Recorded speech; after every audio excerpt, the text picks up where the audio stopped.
সংসারে আপনার সব থেকে বড় বন্ধু কে?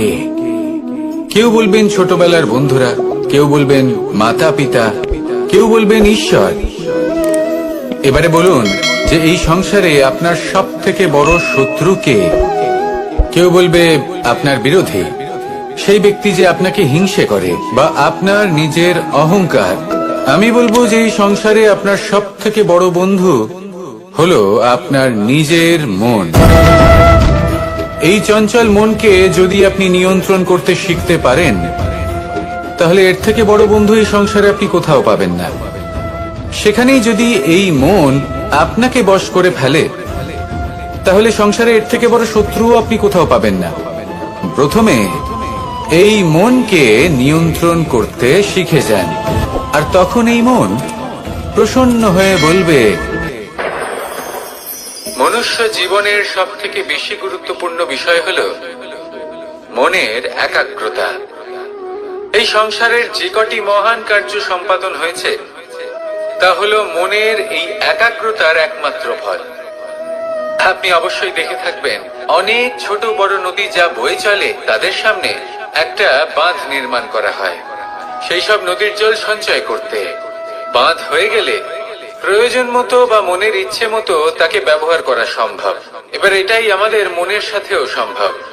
আমাদের মনের একাগ্রতা আজকের দিনে দাঁড়িয়ে বিভিন্ন ধরনের বিকার, ক্রীড়া এবং ভোগের মধ্যে ভাগ হয়ে গেছে।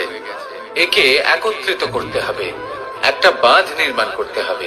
একে শুধু এটাই করতে হবে, যেটা উচিত কর্ম সেটাই করুন, যেটা অনুচিত কর্ম সেটা করা থেকে নিজেকে বিরত রাখুন। এটাই করতে হবে, যেটা উচিত কর্ম সেটাই করুন, যেটা অনুচিত কর্ম সেটা করা থেকে নিজেকে বিরত রাখুন। ব্যাস, এই কাজটাই আপনি করতে থাকুন, করতে থাকুন। মনের মধ্যে একাগ্রতার বাঁধ নির্মাণ করুন। আর একবার যদি তা নির্মাণ হয়ে যায়, তাহলে যখন চাইবেন, যেখানে চাইবেন, যতটা চাইবেন একাগ্রতা প্রয়োগ করতে পারবেন। আর একবার যদি আপনি এটা শিখে যান, তাহলে এই সংসারকে বদলে ফেলার মতো কাজ আপনি করতে পারবেন, সমাজকে শোধরাবার মতো কাজ করতে পারবেন। তাহলে এই মনকে একাগ্র করুন আর আমার সাথে ভালোবেসে বলুন, রাধা রাধা। আমরা সবাই ফল খাই, কিন্তু আমাদের সেই ফলই প্রিয় হয় যে পরিপক্ক হয়ে ওঠে, যেটা নম্র হয়, আর যে ফল অনেক বেশি মিষ্টি আর সুস্বাদু হয়ে থাকে, যাদের রঙে পাহাড় দেখা যায়। সেইভাবে জীবনে আমরা নানান মানুষের সাথে পরিচিত হই, কিন্তু সেই মানুষই আমাদের মন ছুঁয়ে যায় যারা বিনম্র স্বভাবের, যাদের বাণী খুব মধুর, যাদের অন্তরে আত্মবিশ্বাসের একটা তেজ, একটা রং দেখা যায়। এবার এমন ব্যক্তি আমরা কি করে হব? ঠিক সেইভাবেই যেমন একটা ফল রোদ, বর্ষা, শীত, বায়ু এই সকল সংকটময় পরিস্থিতির সম্মুখীন হয়ে পরিপক্ক হয়ে ওঠে, সেইভাবেই মানুষ সংকটময় পরিস্থিতির সম্মুখীন হয়ে পরিপক্ক হয়ে ওঠেন। যদি এই সংকটের সম্মুখীন হন, তাহলে অভিজ্ঞ হবেন, আর এই অভিজ্ঞতাই শিক্ষা দিয়ে যাবে। এই অভিজ্ঞতা আমাদের শিখিয়ে দেয় যে আমাদের বিনম্র থাকতে হবে। অহংকার করে কোনো লাভ নেই। মধুর বাণীর যে কি মূল্য তা আমরা শিখতে পারি। এই অভিজ্ঞতাই আমাদের বুঝিয়ে দেয় যে উচিত অনুচিত কোনটা, আমাদের দৃষ্টিভঙ্গি তৈরি করে, আর এই দৃষ্টিভঙ্গি দ্বারা আত্মবিশ্বাস জাগ্রত হয়। সেই জন্য জীবনে কখনো বিপদ থেকে দূরে পালাবেন না, সেগুলোর সম্মুখীন হন, অভিজ্ঞতা লাভ করুন, তার থেকে শিক্ষা লাভ করুন, এইভাবেই পরিপক্ক হবেন। আসুন আমার সাথে ভালোবেসে বলুন, রাধা রাধা। ধন সঞ্চয় করা সম্ভব, আর সেই জন্য ধন সব থেকে বেশি মূল্যবান সম্পত্তি নয়। এবার আপনি বলবেন, এ আমি কি বলছি? এই ধন খুব মূল্যবান, আমরা সকলে অর্জন করতে ব্যস্ত। সেটা এই কারণে, কারণ আপনারা জানেন না এই সংসারের সব থেকে বেশি মূল্যবান সম্পত্তি কি। এ হলো সেই সম্পত্তি যা কখনো সঞ্চয় করা সম্ভব নয়। আপনার কাছে যতই ধন থাকুক, তা দিয়ে আপনি স্বাস্থ্য লাভ করতে পারেন, বাড়ি কিনতে পারেন, আদি ইত্যাদি, কিন্তু আপনি যতই ধনী হন না কেন, ফেলে আসা দিনের একটা মুহূর্ত আপনি লাভ করতে পারবেন না। এই একটা মুহূর্ত, এই সময়, এটাই হলো সংসারের সব থেকে মূল্যবান সম্পত্তি। একবার চলে গেলে তা কখনোই ফিরে আসে না। আর এই মুহূর্ত যতই চলে যাক না কেন, আমরা স্মৃতির মাধ্যমে সেগুলি যাপন করতে পারি, তার আনন্দ উপভোগ করতে পারি। আর যার সাথে আমরা সময় অতিবাহিত করেছি তার স্মৃতিতে আমরা চিরকাল জীবিত থাকতে পারি। সেই জন্য সময় সব থেকে মূল্যবান সম্পত্তি, তাকে এইভাবে নষ্ট করবেন না। প্রত্যেকটা মুহূর্ত উপভোগ করুন, আনন্দ করুন, আর ভালোবেসে বলুন রাধা রাধা। যদি কোনো সিংহ বানরের মতো গাছে চড়তে চেষ্টা করে তাহলে কি হবে? একটা মাছ যদি মাটিতে হাঁটতে চেষ্টা করে তাহলে কি হবে? তারা বিফলই হবে। কিন্তু এরকম কেন হয়? তার কারণ হলো প্রকৃতির রচনা কিছুটা এরকম। এখানে প্রত্যেকটি ব্যক্তিকে, প্রত্যেকটি প্রাণীকে আলাদা আলাদা গুণের অধিকারী করা হয়েছে এবং সকলকে একটা সীমাও প্রদান করা হয়েছে। এবার এই যে বৃক্ষ, পশু, পাখি, এদের মধ্যে সেই ক্ষমতাই নেই যে এরা নিজেদের যাচাই করতে পারবে, নিজেদের সীমাগুলো বুঝতে পারবে, নিজেদের সদ্গুণগুলো চিনতে পারবে। এরা সেটা করতে পারবে না। কিন্তু মানুষ তো আলাদা। মানুষের কাছে সেই বিশেষ শক্তি আছে যে তারা পূর্ণরূপে নিজেদের যাচাই করতে পারবে, নিজেকে পূর্ণরূপে বুঝতে পারবে, নিজের দোষ, নিজের অপগুণ, নিজের সদ্গুণ, নিজেদের সীমাগুলো তারা বুঝতে পারবে। আর এটা অত্যন্ত গুরুত্বপূর্ণ। কথায় আছে যে যদি সাফল্য লাভ করতে হয় তাহলে নিজেকে যাচাই করে নিতে হবে। তাই নিজেকে যাচাই করুন, নিজের সাথে পরিচিত হয়ে যান এবং জীবনে কর্ম করতে থাকুন। সাফল্যের শিখরে অবশ্যই পৌঁছে যাবেন। আর ওখানে যদি যান তাহলে এই মন প্রসন্ন হয়ে অবশ্যই বলবে রাধা রাধা। বনের মধ্যে যদি আপনি কোনো বিষাক্ত সাপ দেখেন তাহলে কি করবেন? আপনি তখনই তার থেকে দূরে পালাতে চেষ্টা করবেন। আর এটা কেন করবেন? নিজের রক্ষার্থে। এই কথা আমি নয় মেনে নিলাম, কিন্তু নিজের জীবনে এটা করেন না কেন? আপনি যেখানেই যান, যে স্থানেই যান না কেন, প্রত্যেক সময়, প্রত্যেক মুহূর্তে এমন বিষাক্ত সাপ আপনি অবশ্যই খুঁজে পাবেন।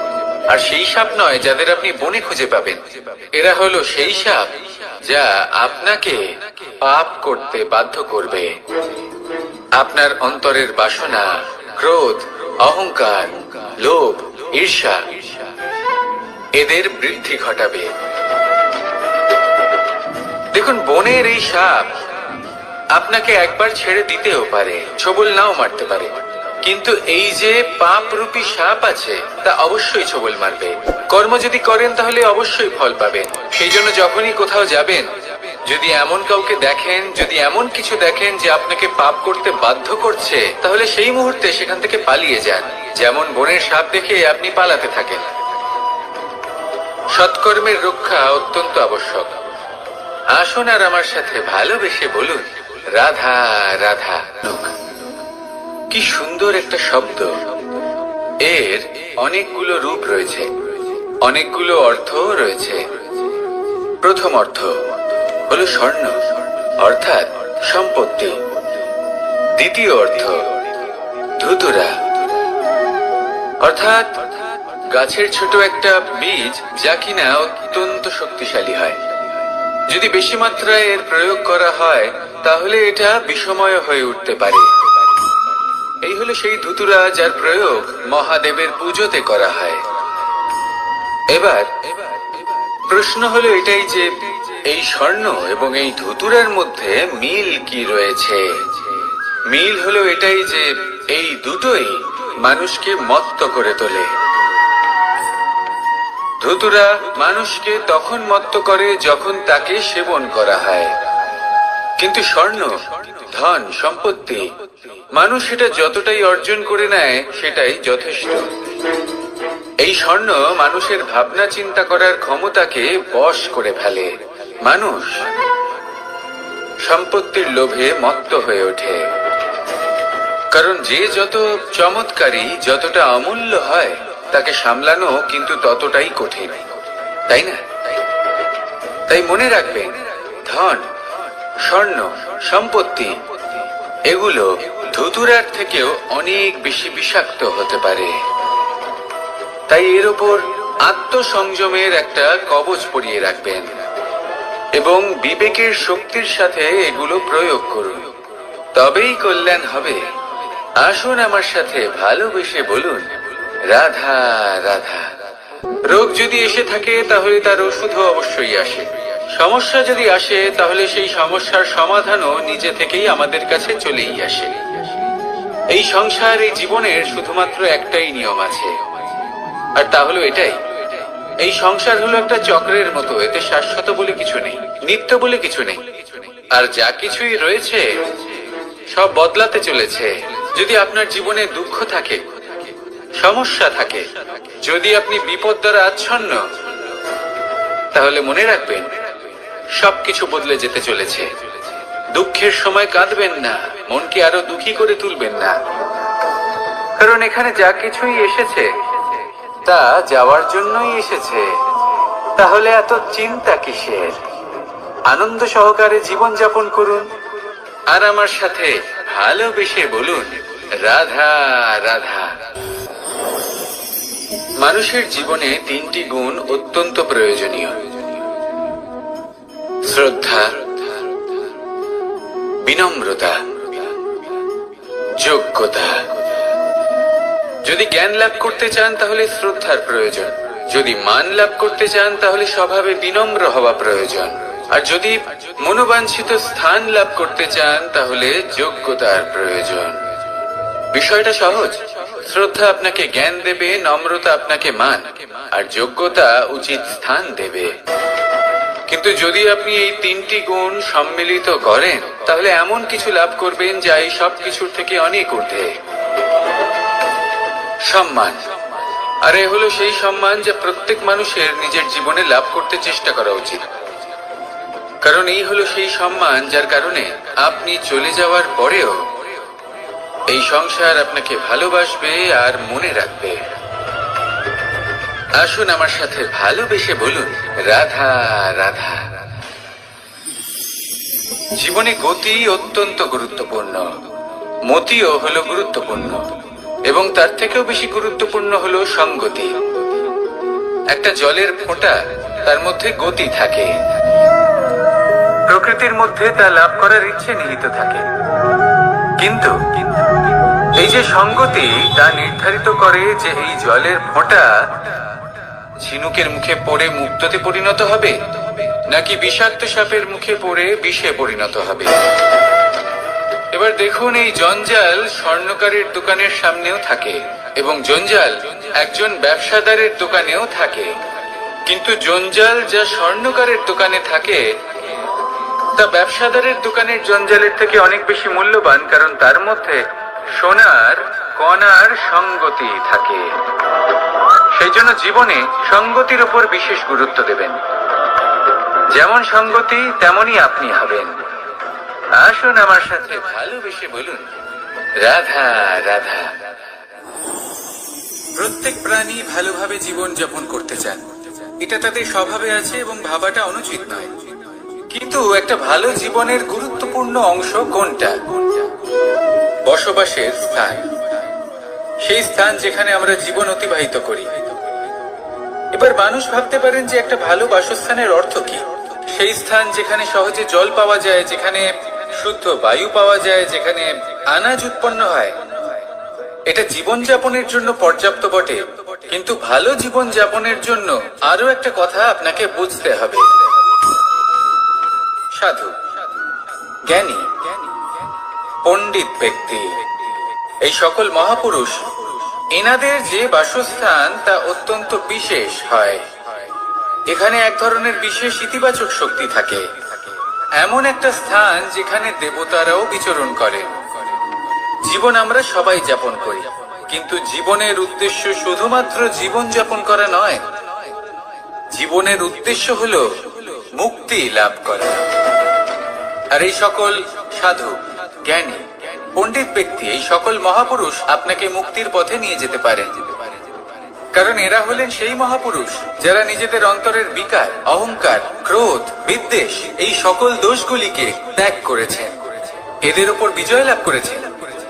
এমনই একজন ব্যক্তি আপনাকে মুক্তির পথে নিয়ে যেতে পারে। প্রয়োজন হলো শুধুই এনাদের চিনতে পারা, এদের কথা বুঝতে পারা এবং এদের দেখানো পথে চলা।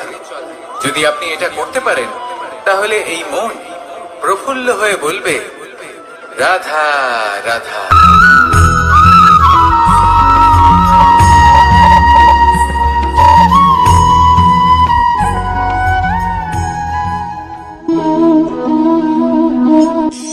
শুকনো পাতাটিকে দেখুন, নিষ্প্রাণ হয়ে পড়েছে। একটা গাছের ডালে ছিল, সেই গাছ ওর লালন পালন করত। যখন যখন বাতাস বইত, এই পাতায় কম্পন দেখা দিত, মনকে প্রফুল্ল করে তুলত। কোনো একদিন এই পাতা গাছের ডাল থেকে ঝরে পড়ে গেল। নিঃসন্দেহে ও নিজের স্বাধীনতা পেল, কিন্তু ও আস্তে আস্তে শুকিয়ে গেল, নিষ্প্রাণ হয়ে গেল। দেখুন, আমি এই কথা বলছি না যে স্বাধীনতা অনুচিত, কখনোই না। কিন্তু যে কোনো পরিস্থিতিতে স্বাধীন হতে চাওয়া এটা নিশ্চিত রূপে অনুচিত। আমরা যদি আমাদের জীবনে পরিবারের গুরুত্ব ভেবে দেখি, তাহলে এই পরিবারে যতই মতভেদ থাকুক না কেন, যতই মনোমালিন্য থাকুক না কেন, যতই বিবাদ থাকুক না কেন, এই সব মিটিয়ে নেওয়া অত্যন্ত প্রয়োজনীয়। সেই সবকিছু সমাপ্ত করা অত্যন্ত প্রয়োজনীয়। কখনো এই পরিবারকে ভাঙতে দেবেন না, কখনো এই পরিবার থেকে দূরে চলে যাবেন না। এই পরিবার হলো আমাদের জীবনের একটা অমূল্য সম্পদ, অমূল্য এক আশ্রয়, যা এই সংসারে হয়তো কোথাও আপনি পাবেন না। তাই একে আগলে রাখুন। পরিবার সেই গাছ। আসুন আমার সাথে ভালোবেসে বলুন, আর সেই গাছ। আসুন আমার সাথে ভালোবেসে বলুন, রাধা রাধা। অনেক সময় আমরা জীবনে অনেক মানুষকে এমন বলতে শুনে থাকি যে আমি অসফল হয়েছি কারণ আমার সময় ভালো যাচ্ছিল না। আমি এই জিনিসটা লাভ করতে চাইছিলাম কিন্তু করতে পারলাম না কারণ আমার সময়টা ভালো যাচ্ছিল না। আমি আমার জীবনে ওই মহান কাজটা করতে চাইছিলাম কিন্তু করতে পারলাম না। কেন? কারণ আমার সময়টা ভালো যাচ্ছিল না। কিন্তু যে মুহূর্তে ভালো সময় আমার জীবনে আসবে, আমি সব কিছু প্রাপ্ত করব। এমন প্রায় প্রত্যেকেই বলেন। আসুন একটা কথা বোঝা যাক। একজন মালিকে দেখুন, সে প্রত্যেক দিন গাছের সেবা করে, তাকে জল দেয়, তার যত্ন আত্তি করে। কেন? প্রত্যেক দিন সেই গাছ ফল দেয় না। সঠিক সময় এলে তবেই সেই গাছ ফল দেয়, কিন্তু প্রত্যেক দিন মালি তার সেবা করে, তাকে যত্ন করে। শুধুমাত্র তখন করে না যখন সেই গাছ ফল দিতে সক্ষম। আর যদি মালি গাছের যত্ন প্রতিদিন না করে, তাহলে হয়তো সেই গাছ ফল দিতেই পারবে না। এটাই হলো আমাদের জন্য একটা শিক্ষা। যখন সময় আমাদের জন্য অপেক্ষা করে না, তখন আপনি সময়ের জন্য কেন অপেক্ষা করছেন? ভালো সময়ের জন্য অপেক্ষা করবেন না। ভালো এবং শুভ কর্ম দ্বারা ভালো সময়কে নিজের কাছে টেনে আনুন। নিরন্তর কর্ম করুন, পরিশ্রম করতে থাকুন। শুভ সময় আপনা থেকেই আপনার কাছে আসবে। আসুন আমার সাথে ভালোবেসে বলুন, রাধা রাধা। একে বালি বলুন, মাটি বলুন বা ধুলো বলুন, এ দিয়ে কত কিছু করা সম্ভব।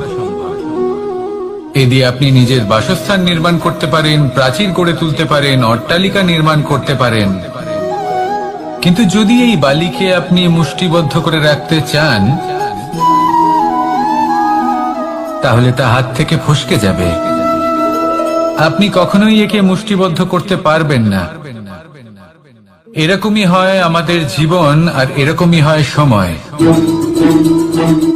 এই মুষ্টিবদ্ধ করা বালির মতো। সময়কে আমরা বাধা দিতে পারবো না, আটকেও রাখতে পারবো না। এ হলো প্রবাহমান। জন্ম থেকে মৃত্যু পর্যন্ত এই যে সময়, তা খুবই সীমিত। আর এই সময় আমরা যেটাই করি তার দ্বারাই আমাদের মূল্য নির্ধারিত হয়। আর এই সংসার থেকে চলে যাওয়ার পরেও এই সংসার এই সব কর্মের জন্যই আমাদের মনে রাখে। তাই যদি আপনি এটা ভাবেন যে আজ যে কর্ম করার ছিল আমি না হয় কাল করে নেব, কাল আমার লক্ষ্যে পৌঁছানোর কথা ছিল আমি পরশু পৌঁছবো, না, এই সময় খুব মূল্যবান, একে নষ্ট করবেন না। এই সময়কে সদ্ব্যবহার করুন, মহান হবার পথে অগ্রসর হন। একে যদি মুষ্টিবদ্ধ করে রাখার চেষ্টা করেন, এই সময় থেমে থাকবে না। আসুন আমার সাথে ভালোবেসে বলুন, রাধা রাধা। আমাদের জীবনে অনেক ধরনের ব্যক্তি এসে থাকেন, কেউ কেউ আমাদের সাথে থেকে যান, কেউ আমাদের থেকে দূরে চলে যান। কেউ ভালো মানুষ হন, কেউ খারাপ মানুষ। কিন্তু আমরা সবসময় সেই সময়টাকে নিয়ে দুঃখ প্রকাশ করি যখন আমাদের জীবনে কোনো খারাপ ব্যক্তি প্রবেশ করেন। তারা আমাদের খারাপ অনুভূতি দেন, দুঃখ দেন, কষ্ট দেন। আমরা সবাই তাকে ভালো মন্দ কথা বলি। কিন্তু কেন? এমন বিভিন্ন ধরনের মানুষ, খারাপ মানুষ, ভালো মানুষ সবার জীবনেই আসেন এবং সকলকেই একটা অমূল্য শিক্ষা দান করে যান। এবার আপনি নিজেই ভেবে দেখুন, জীবনে যখন প্রথমবার আপনি আগুন স্পর্শ করেছিলেন, তখন আপনি একটা শিক্ষা লাভ করেছিলেন যে আমাকে আগুনের থেকে একটু দূরে থাকতে হবে। তারপর আস্তে আস্তে আপনি শিখলেন যে কিভাবে এই আগুনকে নিয়ন্ত্রণে রাখতে হবে। তারপর আপনি শিখলেন যে কিভাবে নিজের জীবনে তাকে প্রয়োগ করতে হবে, তা সে অন্ধকারে প্রকাশ লাভ করার জন্য হোক বা খাবার বানানোর জন্য। সেইভাবেই কোনো খারাপ ব্যক্তি যখন আপনার জীবনে আসে, কোনো শিক্ষা দিয়ে যান, তার প্রতি কৃতজ্ঞ থাকুন। তার বিষয় খারাপ ভাবার বা খারাপ অনুভূতি নিয়ে থাকার কোনো প্রয়োজন নেই। সেই শিক্ষা লাভ করুন। সংসারে আমাদের জীবনে যখন কোনো সুখ বা দুঃখ আসে, তার জন্য আমরা কাউকে না কাউকে অবশ্যই দায়ী করে থাকি, তাই না? এই ব্যক্তি আমাদের সাথে এরকম কাজ করেছেন, তাই আমার সাথে এমন হলো। ওই ব্যক্তি যদি এমনটা না করতেন, তাহলে আজ আমি ওই স্থানে পৌঁছতে পারতাম। সবই আপনার দৃষ্টিভঙ্গির উপর নির্ভরশীল। আর যদি আপনার দৃষ্টিভঙ্গি এমন হয়, তাহলে তা অনুচিত। সত্যি কথা বলতে, এই সংসারে ভিন্ন ভিন্ন ধরনের মানুষ আছে। এটা আপনার উপর নির্ভর করছে কিভাবে তাদের স্বাগত জানাবেন। একবার ভাবুন, আমি আমার দুটো হাত সামনে নিয়ে এলাম, দুটো মুঠো খুলে দিলাম। দুই প্রকারের মানুষ আসবেন, কিছু না কিছু দিয়ে যাবেন। এই মুঠো যদি আমি বন্ধ করে দিই, তাহলে না কেউ আমাকে কিছু দিতে পারবে, না আমার কিছু যাবে আসবে। নিশ্চয়ই বুঝতে পারছেন এই দুই ধরনের ব্যক্তি কারা এবং তারা কি দিয়ে যান। আমি যদি নিজের মুঠো খুলে দিই, তাহলে কিছু ভালো মানুষ আসবেন, আমাকে আনন্দ, সন্তুষ্টি, জ্ঞান প্রদান করে যাবেন, ভালো অভিজ্ঞতা দিয়ে যাবেন। কোনো খারাপ ব্যক্তি যদি আসেন, তাহলে তিনিও খারাপ অভিজ্ঞতা দেবেন, যার থেকে আমি শিক্ষা লাভ করব। এই সব কিছু আমি লাভ করতে পারি। মুঠো যদি বন্ধ করে রাখি, তাহলে আমি কিছুই পাবো না। দেখুন, এই সংসারে প্রত্যেকের জীবনে এরকম। প্রত্যেকের জীবনে সবকিছুই আছে, ভালো খারাপ দুই মানুষই আছে। ভালো অভিজ্ঞতা আছে, খারাপ অভিজ্ঞতা আছে। নির্ভর করছে আপনার উপর যে আপনি কি করবেন। এনাদের স্বাগত কিভাবে জানাবেন, কার থেকে কি বুঝবেন, কি শিখতে পারবেন, আর কোন দৃষ্টিভঙ্গি নিয়ে অগ্রসর হবেন। এটাই নির্ধারণ করবে যে আপনার জীবন কেমন হবে। আসুন আমার সাথে ভালোবেসে বলুন, রাধা রাধা। জীবনে যখন কোনো ব্যক্তি নিজের লক্ষ্য প্রাপ্তির জন্য নিরন্তর পরিশ্রম করতে থাকেন, চেষ্টা করতে থাকেন, তখন তিনি কষ্ট অনুভব করেন। কখনো শারীরিক কষ্ট, কখনো মানসিক কষ্ট। এবার উনি এটা ভাবতে থাকেন যে আমি কি উচিত করছি নাকি অনুচিত করছি। কারণ অন্যদিকে এমন একজন ব্যক্তিও আছেন যিনি একদমই পরিশ্রম, চেষ্টা করছেন না। তিনি মদিরা পান করেন, বিলাসিতায় জীবন কাটান, অলস প্রকৃতির হয়ে ওঠেন, নিদ্রাতে বিলীন হয়ে থাকেন আর ভাবেন যে তিনি সুখ লাভ করছেন। কিন্তু এরকম কেন হয়? কারণ যখন আমরা সৎ পথে থাকি, উচিত পথে চলি, লক্ষ্য প্রাপ্ত করার জন্য চেষ্টা করতে থাকি, তখন আমাদের ভেতরে থাকা নেতিবাচক শক্তি এবং পাপ এই দেহকে ত্যাগ করে দেয়। আর এই অনুভূতিটাই আমাদের দুঃখের অনুভূতি দেয়, কষ্ট দেয়। এবার সেখানে যদি আমরা কুপথে চলি, অনুচিত পথে চলতে থাকি, তাহলে আমাদের ভেতরে থাকা পুণ্য এবং ধনাত্মক শক্তি আমাদের দেহ ত্যাগ করে দেয়। আর এই অনুভূতির কারণেই আমরা সুখ অনুভব করি। কিন্তু কখনো ভাববেন যে এই সুখ বেশি সময় পর্যন্ত থাকে না। সেই জন্য সবসময় মনে রাখবেন, যদি আপনি জানেন যে এটাই আপনার লক্ষ্য, এটাই উচিত পথ, শুভ পথ, তাতে নিরন্তরভাবে এগিয়ে যেতে চেষ্টা করতে থাকুন। এই কষ্ট আপনাকে সুখের পরাকাষ্ঠায় কখন পৌঁছে দেবে তা আপনি জানতেই পারবেন না। আসুন আমার সাথে ভালোবেসে বলুন, রাধা রাধা। প্রত্যেক মানুষ নিজের জীবনে হীরক তথা হিরে এবং দর্পণ, এই দুই দেখেছেন। এই দুই হলো সাদা এবং এরা দুজনেই আলোর প্রতিফলন ঘটায় এবং এরা দুজনেই উজ্জ্বল হয়ে ওঠে। আপনি হয়তো মনে মনে ভাবছেন যে এটা কি ধরনের তুলনা করছি। একটা হিরে তো রত্ন, তার মূল্য দর্পণের থেকে অনেক গুণ বেশি। কিন্তু হিরে থাকাতে দর্পণের মূল্য কিন্তু কোনো অংশে কমে যায় না, তাই না? মানুষ যখন হিরে নিজের হাতে নেয় তখন সবার আগে কি খোঁজে? দর্পণ, যাতে তার মধ্যে দিয়ে দেখে সে বুঝতে পারে যে সেই হিরে আদৌ তার শোভাবর্ধন করছে কিনা, তাকে ভালো দেখাচ্ছে কিনা, প্রসাধনের জন্য সেটা ব্যবহার করা ঠিক হবে কিনা। অর্থাৎ হীরের উপস্থিতিতে দর্পণের গুরুত্ব কম হলো না, দর্পণের কারণে হীরের মূল্য বোঝা গেল। আমাদের জীবনেও ঠিক এরকমই ঘটে। আপনারা যদি সংসারে নিজের আশেপাশে দেখেন, এমন অনেক মানুষ দেখতে পাবেন যারা নিজেদের ক্ষেত্রে মহান স্থানে পৌঁছেছেন, নিপুণ এবং শ্রেষ্ঠ হয়েছেন। আর তাদের মধ্যে আপনার নিজের মনে হয় যেন আপনি হলেন দর্পণ। নিজেকে ছোট মনে করবেন না। আপনার মূল্য কম হচ্ছে না, আপনার নিজস্ব মূল্য আছে। আর যদি আপনার অস্তিত্ব না থাকে তাহলে ওনাদের অস্তিত্বের মূল্য সংসার বুঝতেই পারবে না। জীবনে সবসময় চেষ্টা করবেন যাতে আপনি আরো বেশি শ্রেষ্ঠ হয়ে উঠতে পারেন। আপনি নিজে যে স্থানে আছেন সেটাকে ছোট মনে করবেন না, তারও নিজস্ব একটা মূল্য আছে। যদি আপনি হিরে হয়ে থাকেন তাহলে অহংকার করবেন না, যদি আপনি দর্পণ হয়ে থাকেন তাহলে নিজেকে ছোট মনে করবেন না। আসুন আর আমার সাথে ভালোবেসে বলুন, রাধা রাধা। মানুষ জন্মগ্রহণ করে, তার সাথে ভয়েরও জন্ম হয়। ছোটবেলা থেকেই আমাদের মনে কোনো না কোনো প্রকারের ভয় থেকেই যায়। কেউ এই বিষয়ে ভয় পায় যে তার কোনো বস্তু তার থেকে দূরে চলে যাবে, কেউ এই বিষয়ে ভয় পায় যে আমি নিজেকে হারিয়ে ফেলবো, কেউ এই ভেবে ভয় পায় যে আমার প্রিয়জনেরা তারা যেন আমার থেকে দূরে না চলে যায়, কেউ এই ভেবে ভয় পায় যে আমরা যেন পথ না হারিয়ে ফেলি, আদি ইত্যাদি। কিন্তু সত্যি কথা বলতে ভেবে দেখুন, এই ভয় বাস্তবে কি? শুধুই একটা মনস্থিতি, আর কিছুই নয়। যা কিছু আপনি জীবনে পেয়েছেন তা একদিন আপনাকে হারাতে হবে। এই জীবন হলো আপনারই, কিন্তু তাও একদিন সমাপ্ত হবে। তাই ভয় পেয়ে কি লাভ? এই ভয় শুধু আপনাকে জীবন যাপন করা থেকে বাধা দিচ্ছে, আর কিচ্ছু নয়। পথ হারিয়ে ফেললেই বুঝতে পারবেন যে নতুন পথ কিভাবে বানাতে হয়। কিছু মানুষকে জীবন থেকে হারালে তবেই আপনি বুঝবেন যে আপনার আপনজনকে।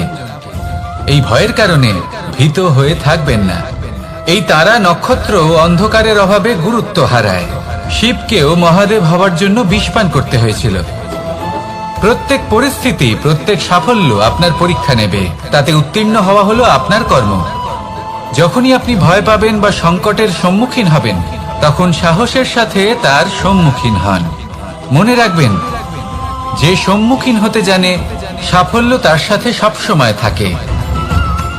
আসুন আর আমার সাথে ভালোবেসে বলুন, রাধা রাধা। এই সংসারে সব থেকে বেশি কোমল বস্তু হলো রেশম। এই রেশম এতটাই কোমল হয় যে এর পুরো একটা থান শুধুমাত্র একটা হাতে ধরা সম্ভব। কখনো ভেবে দেখেছেন এই রেশম কিভাবে হয়? একটি কীট তার লালার দ্বারা উৎপন্ন হয়। এই কীট সেই রেশমকে পাক দিতে থাকে, পাক দিতেই থাকে, দিতেই থাকে, আর আস্তে আস্তে তার মধ্যেই জড়িয়ে পড়ে। শেষে ওর এই সুন্দর অমূল্য সৃষ্টি রেশমের এই সুতো, তার নির্মাণ কার্য পূর্ণ হয়।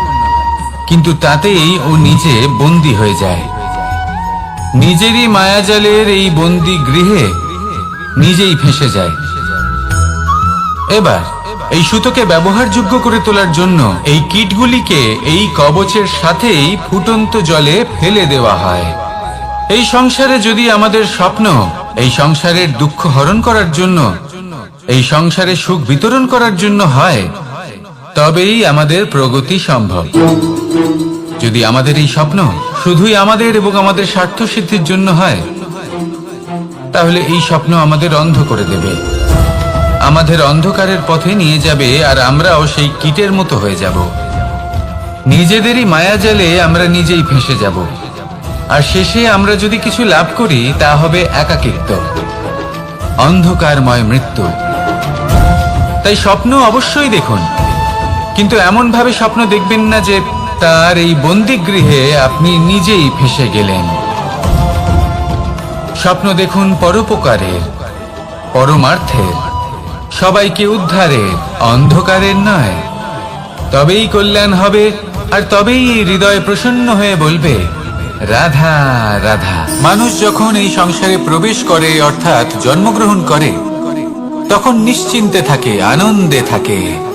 কিন্তু যেই মাত্র তার মধ্যে বোধশক্তি আসে, তখন সে চিন্তা করতে শুরু করে। চিন্তা ভবিষ্যতের, সেই সমস্ত বিষয় নিয়ে চিন্তা করে যা ওর হাতে নেই। তারপর বড় হয়, বিবাহ সম্পন্ন হয়, গৃহস্থ জীবন যাপন করে, তারপর আবার চিন্তায় মগ্ন হয়ে যায়। ভাবে এই যে আমার পরিবার, আমি কি ঠিকমতো তার খেয়াল রাখতে পারছি? কাল যখন আমি এই সংসার থেকে চলে যাব, তখন আমার এই পরিবারের দেখাশোনা কে করবে? শেষ পর্যন্ত এই পরিবার তো আমারই উত্তরদায়িত্ব। যাক, আপনাকে একটা প্রশ্ন করি। এই সংসারে আসার পূর্বে আপনি কি এই প্রশ্ন করেছিলেন, এটা ভেবেছিলেন যে আমাকে ছাড়া এই সংসার কিভাবে চলবে? করেননি, তাই তো? তাই আপনার এটা নিয়ে দুশ্চিন্তা করার প্রয়োজন নেই যে আপনি যখন এই সংসার ত্যাগ করে চলে যাবেন তখন কি হবে। আপনি যখন ছিলেন না তখনও এই সংসার চলছিল, আপনি যখন এই সংসার ত্যাগ করবেন তখনও এই সংসার চলতে থাকবে। যদি কোনো বিষয়ের প্রভাব থাকে তা হলো আপনার আজকের তথা বর্তমানের কর্ম, অর্থাৎ আজ আপনি কি করছেন, কার জন্য মঙ্গল করছেন, কাকে প্রেরণা দিচ্ছেন, কাকে সাহায্য করছেন, কোন উদাহরণ প্রস্তুত করছেন। আপনি এই সংসারে যে ছবি অঙ্কন করবেন, সংসার সেটাই মনে রাখবে। তাহলে শুধু সৎকর্ম করুন, মঙ্গল করতে থাকুন, আর আমার সাথে ভালোবেসে বলুন রাধা রাধা। একবার একটা শেয়াল বনে বিচরণ করছিল। ও একটা ছোট্ট শাবক দেখতে পেল। ও ভাবলো আজ একেই আমি খাবার হিসেবে গ্রহণ করব। আশেপাশে দেখলো কেউ দেখছে না, তো কেউ ছিল না, আর সেই শাবকের ওপর আক্রমণ করল, যা হলো একটা ঘোর অপরাধ। বনের নিয়ম অনুসারে আপনি কখনোই শাবকের ওপর আক্রমণ করতে পারেন না।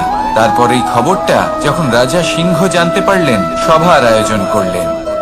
কিন্তু সেখানে শেয়াল বলল, আমি তো এরকম কিছু করিনি। কিন্তু যদি আপনি এরকম বলেন, কোনো প্রমাণ দিন, এর কোনো সাক্ষী আছে? তখন রাজা সিংহ পেঁচাকে ডেকে পাঠালেন, যে সেই মুহূর্তে বৃক্ষের শাখার ওপর বসেছিল, সে সব কিছু দেখেছিল। পেঁচা সব সত্যি কথা বলল, আর শেয়ালকে মৃত্যুদণ্ড দেয়া হলো। এবার এই কাহিনী আমি আপনাকে কেন শোনালাম? কারণ মানুষও কখনো কখনো এরকম কর্ম করেন যা শিয়াল করেছে। এটা ভাবেন কেউ দেখছে না, যখন আমি অনুচিত কর্ম করতেই পারি। কিন্তু না, আপনি যাই করুন না কেন, কেউ না কেউ অবশ্যই তা দেখছে। কোনো ব্যক্তি না হলেও কোনো প্রাণী, না হলে কোনো যক্ষ বা দেব বা প্রেত। যদি এনারা কেউ না দেখেন, তাহলে ধরিত্রী মাতা দেখেন, যেখানে দাঁড়িয়ে আপনি সেই কর্ম করছেন, তাই না? তাই একটা কথা সবসময় মনে রাখবেন, কে দেখছেন কে দেখছেন না সেই বিষয়ে ভাবা ছেড়ে দিন। এটা খুব সহজ কথা। আপনি যদি উচিত কর্ম করেন, উচিত ফল পাবেন। যদি অনুচিত কর্ম করেন, তাহলে আপনি অনুচিত ফল অবশ্যই পাবেন। সেই জন্য উচিত পথে চলতে থাকুন, উচিত কর্ম করতে থাকুন, আর আমার সাথে ভালোবেসে বলুন রাধা রাধা। সুখ, দুঃখ এবং শক্তি, এই তিন হলো এই সংসারের ত্রিদেবের মতো। আমাদের জীবনে যা কিছু ঘটছে এই তিনটির ভিত্তির উপরেই হচ্ছে। আসলে এই সংসারের একটা নিয়ম আছে, যখনই আপনি কিছু লাভ করেন, এই সংসার আপনার পরীক্ষা নেয়। এটা জানার জন্য আপনার পরীক্ষা নেয় যে আপনি যা কিছুই লাভ করেছেন, আপনি কি আদৌ সেটার যোগ্য কিনা। ঠিক সেইভাবেই এই সুখ, দুঃখ এবং শক্তি আপনার পরীক্ষা নিয়ে থাকে। যখন সুখ আসে, তখন সে আপনার পরীক্ষা নেয় যে আপনার মধ্যে অহংবোধ জাগ্রত হয়নি তো। যদি অহংবোধ চলে আসে, তাহলে সুখ সেখানেই সঙ্গ ত্যাগ করে। দুঃখ আপনার ধৈর্যের পরীক্ষা নিতে থাকে। আর যদি আপনার মধ্যে ধৈর্য না থাকে তাহলে এটা আপনাকে আরো বেশি দুঃখের গভীর অন্ধকারে ঠেলে দেবে। সেখানে শক্তি পরীক্ষা নেয় আপনার বিনম্রতার। যদি আপনি বিনম্র না হন তাহলে হয় এই শক্তি আপনার সঙ্গ ত্যাগ করবে, নয় এই শক্তি বিনম্রতার অভাবে আপনার পতনের কারণ হতে পারে। এই সংসারে যে কোনো ব্যক্তি যিনি এই পরীক্ষায় উত্তীর্ণ হয়ে থাকেন, এই জীবনে তিনি সাফল্য লাভ করেন। আসুন আমার সাথে ভালোবেসে বলুন, রাধা রাধা। আমি মনুষ্য রূপে জন্ম নিয়েছি এবং সমস্ত কর্ম এই রূপেই করেছি, কিন্তু আশ্চর্যের বিষয় হলো যে আজও মানুষ আসেন এবং হাত জোড় করে প্রার্থনা করেন যেন আমি ওনাদের সহায়তা করি। আপনাদের একটা কথা বলতে চাই, আমি সকলকে সাহায্য করতে পারবো না, কিন্তু আমি শিক্ষা অবশ্যই দিতে পারবো, জ্ঞান প্রদান করতে পারবো, এমন কিছু জ্ঞান যার ভিত্তিতে মানুষ যা চাইবেন তাই লাভ করতে পারবেন যদি সঠিক কর্ম করতে থাকেন। যখন কংসের অসুররা গোকুলে ধ্বংসলীলা চালাচ্ছিলেন তখন আমি কারোর থেকে সাহায্য চাইনি। লক্ষ্য আছে, আপনি অবশ্যই লাভ করবেন। আর এই মন সুপ্রসন্ন হয়ে বলবে, রাধা রাধা। ভোজন এই সংসারে যেই হোক না কেন, কোনো মানুষ হোক, কোনো প্রাণী হোক, কোনো কীট হোক বা কোনো বনস্পতি হোক, প্রত্যেকের জন্য ভোজন অতি আবশ্যক। কারণ ভোজন থেকেই শক্তি পাওয়া যায়, আর সেই শক্তি দিয়েই সংসারের আমাদের জীবনের সমস্ত কার্য করা যায়। এবার এমন এক ধরনের শক্তি হয় যা শীতের ঋতুতে সূর্য থেকে আমরা পেয়ে থাকি, আর আরেক ধরনের উত্তাপ হয় যা দিয়ে ভোজন রান্না করা হয়, সুস্বাদু নানান ধরনের ভোজন। এবার অত্যন্ত গুরুত্বপূর্ণ হলো যে ব্যক্তি সেই ভোজন বানাচ্ছেন তার মানসিক পরিস্থিতি এবং সেই ব্যক্তি যিনি ভোজন গ্রহণ করছেন তার মানসিক অবস্থা। যখনই আপনি ভোজন বানাচ্ছেন তখন ভালোবাসার সাথে কাজটা করুন, ধন্যাত্মক ভাব নিয়ে, সৎ ভাবনার সাথে, কারণ আপনার এই মানসিক স্থিতি শক্তির আকারে সেই খাদ্যের সাথে মিলে মিশে যায়। আর যখনই আপনি ভোজন গ্রহণ করছেন তখন সদ্ভাবনার সাথে, প্রসন্নতার সাথে গ্রহণ করুন, ধন্যাত্মক ভাব নিয়ে। যদি আপনি প্রসন্নতার সাথে রান্না করেন, প্রসন্নতার সাথে খাদ্য গ্রহণ করেন, তাহলে আপনি প্রসন্নই থাকবেন, আর মন সুপ্রসন্ন হয়েই বলবে, রাধা রাধা। দীপাবলি আমাদের সবথেকে বড় উৎসব। শ্রীরাম রাবণকে পরাস্ত করে 14 বছরের বনবাস কাটিয়ে আবার অযোধ্যায় ফিরে এলেন অমাবস্যার রাত্রে। অযোধ্যায় সবাই খুব প্রসন্ন ছিলেন, খুবই উৎসাহিত ছিলেন। অযোধ্যায় সহস্র প্রদীপ প্রজ্বলিত করা হয়েছিল এই উৎসবে। একে আমরা দীপাবলি বলে থাকি। এবার এই বিষয়ে আমরা সকলে জানি। আপনি কি এটা জানেন যে শ্রীরাম বাস্তবে অমাবস্যার এক রাত আগেই অযোধ্যায় পৌঁছে গেছিলেন? সবার সামনে অমাবস্যার রাতে এসেছিলেন। এর কারণ কি? শ্রীরাম প্রমাণ করতে চেয়েছিলেন যে যে কোনো সময়, দিন হোক বা রাত, শুভ বা অশুভ হয় না। শুভ অশুভ কিছু থাকলে তা হলো মানুষের চিন্তা, তার ভাবনা, তার নির্বাচন আর তার কর্ম। নিজেই দেখে নিন, শ্রীরাম শুভ কাজ করে ফিরেছিলেন এবং অমাবস্যার মতো গভীর এক রাত্রিকেও দীপাবলিতে পরিবর্তিত করেছিলেন। এমনটাই যদি আমরা করতে পারি, তাহলে এমন কোন গৃহে যান যেখানে অসহায় ব্যক্তি রয়েছেন, যা অন্ধকারাচ্ছন্ন, আর সেখানে প্রকাশ প্রজ্বলিত করুন। প্রকাশ সহায়তার, প্রেরণার, আশার। যদি এমন কিছু আমরা করতে পারি তাহলে